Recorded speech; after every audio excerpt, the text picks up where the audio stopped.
Hi, I'm Jeff from Appliance Wizard with another tip to help you save money and keep your major appliance lasting longer.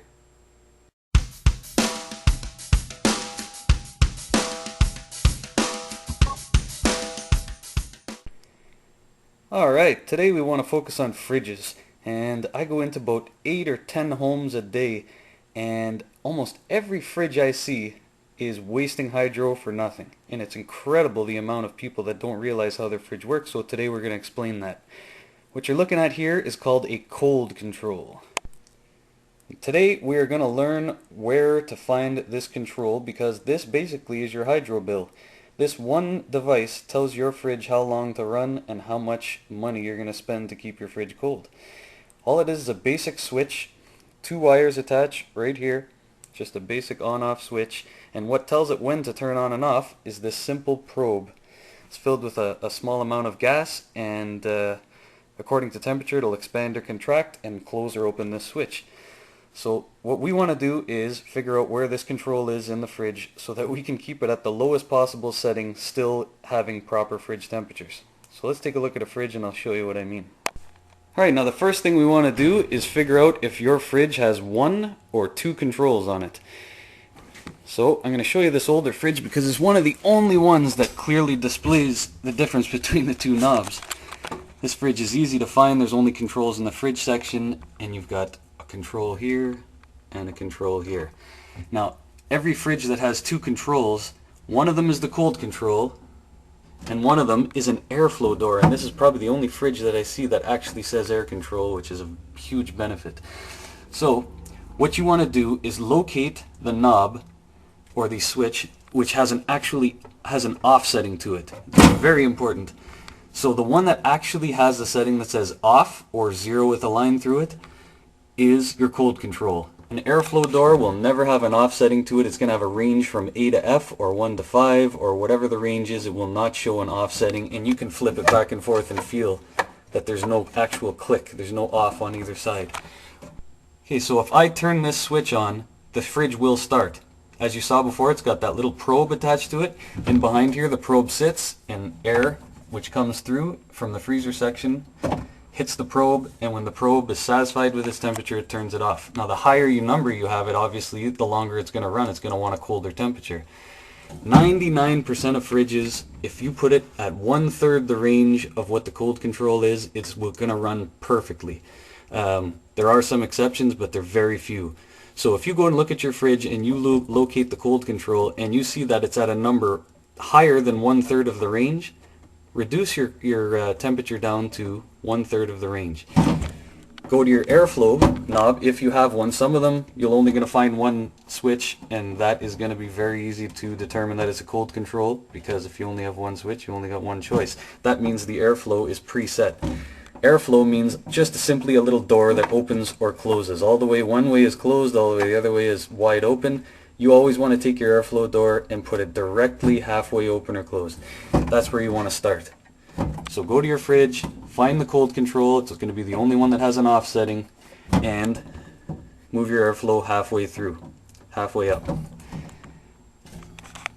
Okay, even though these are older fridges, I want to give you guys some examples of how to locate the cold control. So here's another fridge. Let's look inside. What do we got here?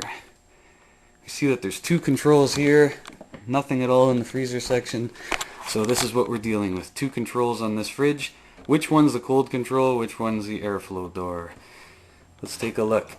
This goes from A to C. So we know halfway is B. This has got to be the airflow door. This one actually says off. That tells me that's the cold control. So when this isn't plugged in, so I could turn it on. When we turn this on, we know that the range is 5. Let's try around 2. Now when you reduce or increase your temperature of a fridge, you're going to have to wait 24 hours before it actually gives you a reasonable temperature. And another thing to remember, fridges don't stay at a constant temperature. They cycle on and off. And once the fridge reaches its temperature, it'll cycle off. It's actually going to raise sometimes 3 or 4 degrees before it actually kicks back on to reduce that temperature again. So what you want to do is put it, like I said, at 1/3 of the range, set your airflow in half, and gauge your temperatures from there. But this is going to save you huge money. I'll show you what I see when I go on a lot of calls. This thing's way up.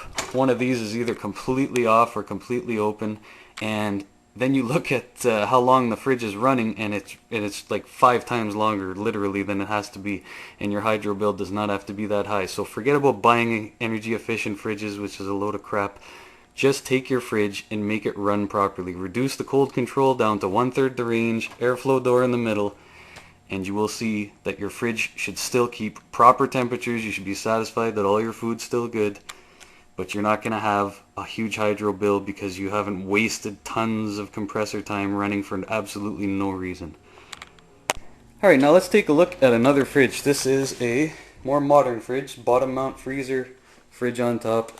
Let's check out the fridge section, see if we have any controls. Look around. There we go. So we do have a control here. Let's see if it's a cold control or an airflow door. We've got 1, 2, 3, 4, 5, 6, 7. So I can see the range goes without any offsetting to it. This is an airflow door. So we saw 1 to 7. Let's put it between 3 and 4.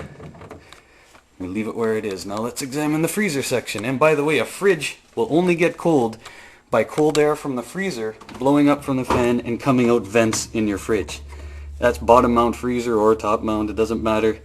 Air from the freezer always blows into the fridge section to make it cold. There's no actual evaporator in your fridge or any unit that cools your fridge. It's just cold air blowing from the freezer up. So that's why this airflow door is extremely important. When I go on calls and I see some people have it completely maxed out one way or the other, let's say this way, you've shut off the airflow door to your fridge, there's going to be very little to no air coming up and making your fridge cold, which means it's going to run for a long time. So let's take a look at the freezer. Okay, so examining the freezer, we can see one control. Now we're going to turn it, and you actually have the offsetting. That tells me that's the cold control. Once again, we want to go 1/3 the range. About 2.5 is where I would start this one. So at 2.5 and the airflow door in the fridge set right in the middle, that's once again an ideal spot to save you money and keep your temperatures perfect still. Give that a try. Now one really important thing I want to mention. When you turn, if you see this video and you go to your fridge and start fiddling with your cold control, is a really important thing I got to explain. If you have your cold control on and your compressor in the back of the fridge is actually running, is actually on, and you turn your cold control down or to the offsetting and then crank it back up, you're going to do something called false starting your compressor. When your compressor's running and it stops running, it needs 5 to 10 minutes to equalize the pressures before it's able to start again. If you turn it off and then turn it right back on, your overload on the compressor is going to kick off the compressor and you have a chance of damaging it. So make sure if you turn it off and you hear the compressor turn off, wait 5 to 10 minutes before you actually turn it back on to the proper setting. It's very, very, very important. Now there's going to be many other videos with many other tips on how to save money on all your appliances, including a lot more fridge videos, but one thing I just wanted to mention really quick. I see this switch on so many fridges and nobody has any idea what it is. Dry, humid, power saver, what could this possibly do? Well, this one actually explains. That's why I love this older fridge, because it actually explains what it does. When it's humid out and you flip this down to the humid setting, you are going to turn on heaters in the frame of your fridge called mullion heaters. And the purpose is, if you got sweating in the summertime on your fridge, lots of humidity in the air and it sweats, you turn that on, the heater will come on, it'll get rid of all the sweating. Once the humidity drops, September, October, turn this to the dry setting and that turns off those mullion heaters, saving you electricity. I see those mullion heaters on all year long on a lot of fridges and it's a total waste of power.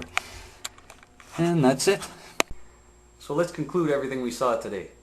Go to your fridge, find the cold control. The cold control is the one that actually has an offsetting to it. Do not turn your fridge right back on right away. Give it 5 to 10 minutes to equalize. Locate your airflow door setting, if there is one, and put it exactly halfway whatever your range is.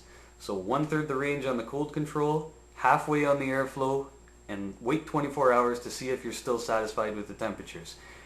If you are not satisfied with the temperatures, then you can increase the cold control 1 notch at a time, but wait 24 hours before you do. But I have experience on thousands and thousands and thousands of fridges, and I'll guarantee you what I'm telling you is going to work for you and save you hydro. Good luck.